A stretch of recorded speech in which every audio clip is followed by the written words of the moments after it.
Pada video ini kita akan membahas pengantar mengenai data storytelling dengan fokus pada Gestalt Law untuk visualisasi data. Apa itu data storytelling? Secara umum kita bisa mengatakan bahwa ini adalah proses mengkomunikasikan informasi yang kita peroleh dari data atau dari hasil analisis data yang kita kerjakan, sehingga dengan cara ini maka kita dapat mempercepat pengambilan keputusan serta merencanakan tindakan-tindakan yang diperlukan berdasarkan informasi yang kita peroleh. Data storytelling sendiri terdiri dari beberapa komponen. Yang pertama adalah tentu saja adalah target audience yang meliputi siapa yang menjadi audience dari data storytelling kita, kemudian apa tujuan kita melakukan data storytelling ini, apakah untuk informasi saja atau untuk mempengaruhi orang lain. Komponen yang kedua adalah terkait dengan data dan analisisnya, baik yang sifatnya deskriptif, prediktif maupun preskriptif. Sedangkan komponen yang ketiga ini adalah visualisasi datanya sendiri, hasil dari analisis yang kita kerjakan.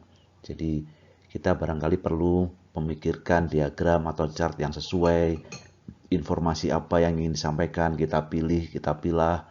Kemudian juga beberapa hal terkait dengan visual perception yang perlu kita perhatikan.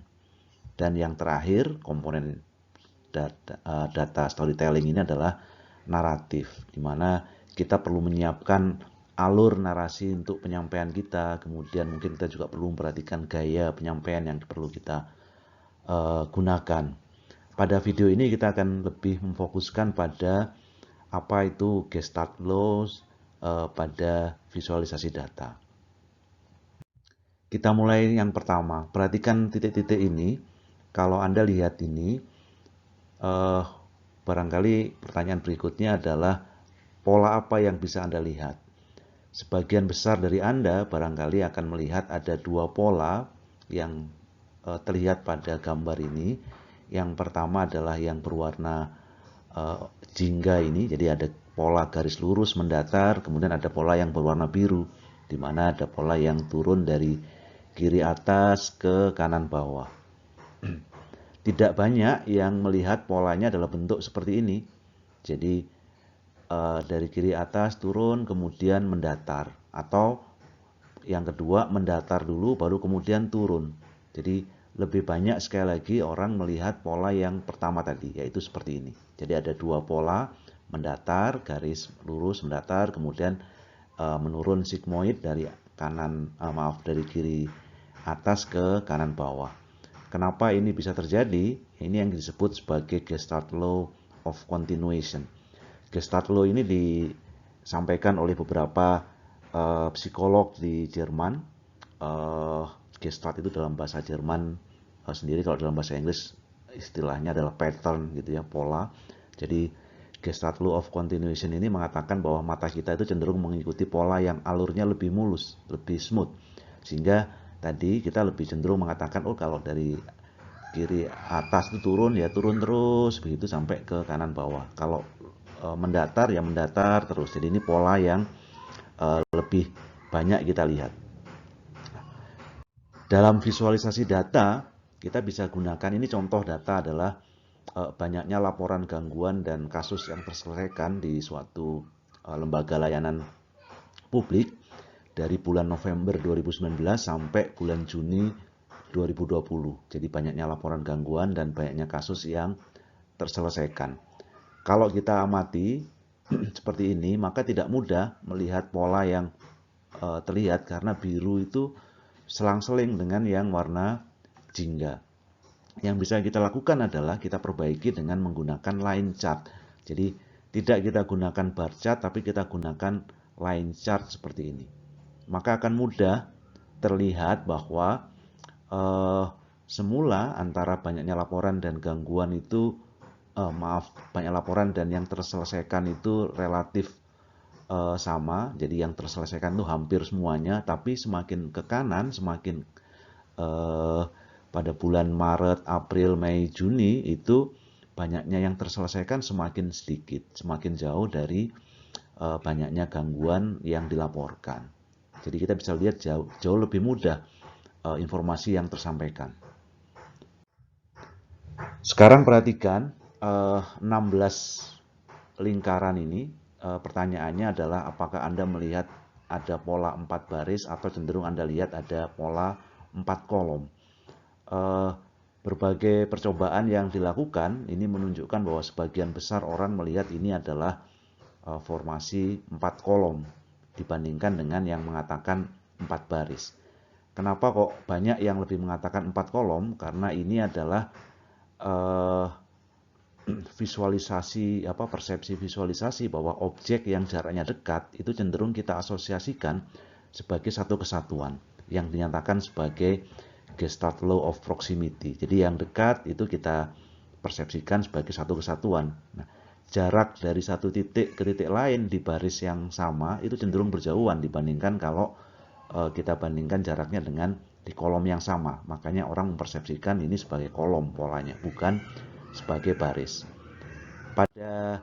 Pada visualisasi yang bisa kita lakukan adalah kalau tadi kita dapat gambar seperti ini dan orang akan melihat ini yang warna biru ini apa, yang warna orange apa, harus pindah ke legend yang ada di bawah, dan ini tidak menyenangkan apalagi kalau garisnya banyak. Akan lebih mudah kalau legend itu kita pindah sedemikian rupa sehingga kita dapatkan seperti ini. Sehingga kita akan lebih mudah melihat bahwa yang biru itu adalah banyak laporan dan yang orange itu banyaknya penyelesaian. Jadi kita dekatkan antara keterangan dengan gambar pada garis itu. Jadi garisnya dengan keterangannya itu kita dekatkan sehingga akan lebih mudah buat audiens untuk mendapatkan informasi dari visualisasi kita. Berikutnya adalah lihat sekarang 16 titik ini, 16 lingkaran ini kita letakkan pada jarak yang sama baik pada baris maupun kolom, dan kemudian pertanyaannya adalah sama dengan sebelumnya, Anda lihat ada 4 baris atau Anda lihat ada 4 kolom. Sebagian besar dalam percobaan ini mengatakan bahwa ini ada 4 baris dibandingkan 4 kolom. Kenapa? Karena warnanya kita lihat di satu baris itu warnanya sama. Jadi kalau kuning, kalau jingga semua, kalau biru semua. Sementara kalau kita lihat kolom warnanya berubah-ubah. Nah, sehingga orang melihat lebih mudah bahwa ini patternnya atau polanya adalah pola 4 buah baris. Dan ini yang kita sebut sebagai Gestalt Law of Similarity. Jadi objek yang terlihat sama itu akan cenderung diasosiasikan sebagai satu kesatuan. Dan bagaimana kita melakukannya pada visualisasi kita, jadi pada chart atau diagram yang kita buat, ini yang tadi kita sudah hasilkan sebelumnya, kita bisa dengan mudah mengubah warna dari keterangan atau legend itu sesuai dengan warna dari diagramnya. Sehingga misalkan banyaknya laporan kita beli warna biru, sementara banyak penyelesaian kita beri warna jingga. Dengan cara ini akan lebih mudah orang mengasosiasikan mana yang laporan, mana yang penyelesaian. Kemudian perhatikan beberapa titik atau lingkaran pada gambar ini. Tidak terlihat pola yang bisa kita baca dengan mudah, tetapi kalau kita berikan boundary, kita berikan batas, kotak, bentuknya kotak pada 5 lingkaran tertentu, kita akan lihat seolah-olah bahwa 5 titik itu adalah satu kesatuan. Demikian juga dengan ini, seandainya kita buat boundary bahwa ini beberapa titik ini adalah kita beri batas dengan bentuk tertentu, maka kita akan dipersepsikan bahwa titik-titik itu adalah satu kesatuan. Padahal sebelumnya seperti gambar yang di sebelah kiri, semuanya menyebar saja. Dan Gestalt Law of Enclosure mengatakan bahwa objek yang dikelilingi oleh batas cenderung dipersepsikan sebagai satu kesatuan.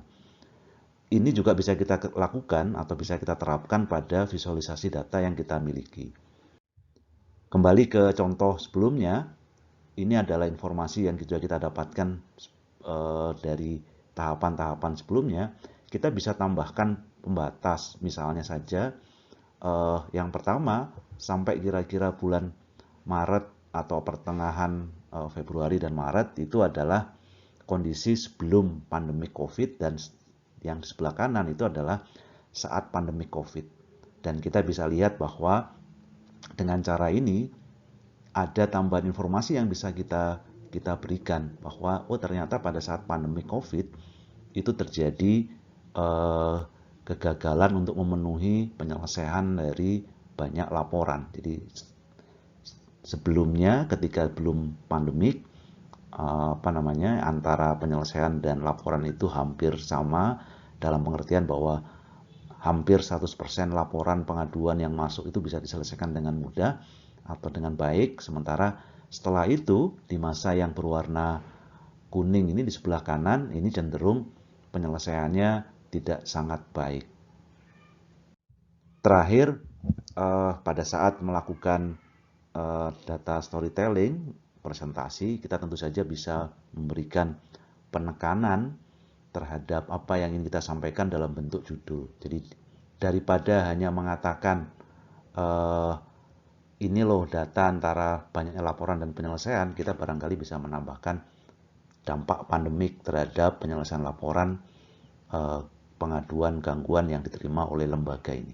Dengan cara begitu maka informasi kita akan lebih cepat nyampe ke orang lain dan pengambilan keputusan, kemudian rencana tindakan akan jauh lebih cepat untuk direncanakan.